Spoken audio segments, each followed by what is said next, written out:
How is this whole episode poised to change the political landscape in France? We're already seeing in the opinion polls that Marine Le Pen is benefiting from all of the discontent surrounding this pension reform.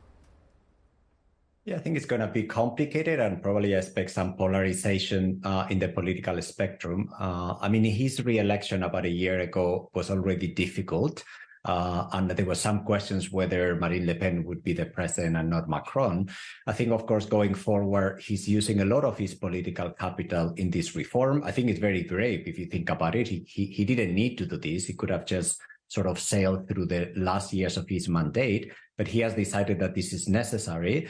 But again, out of this reform, you're going to get polarization, you're going to get a little bit more of populism, and obviously the populism is going to come from both sides, both from the right and the left in the political spectrum in France.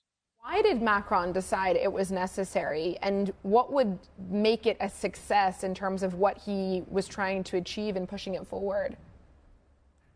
I mean, I think from the beginning of his first mandate, I think Macron has been very much driven by the idea of reform. I think there were certain things that the French economy and the French society needed to reform and to change. And he has been, I think, one of the bravest presidents that we've seen in recent times. And we saw it in the first mandate. He already had issues with the street, and he already had a lot of social revolt through some of those reforms.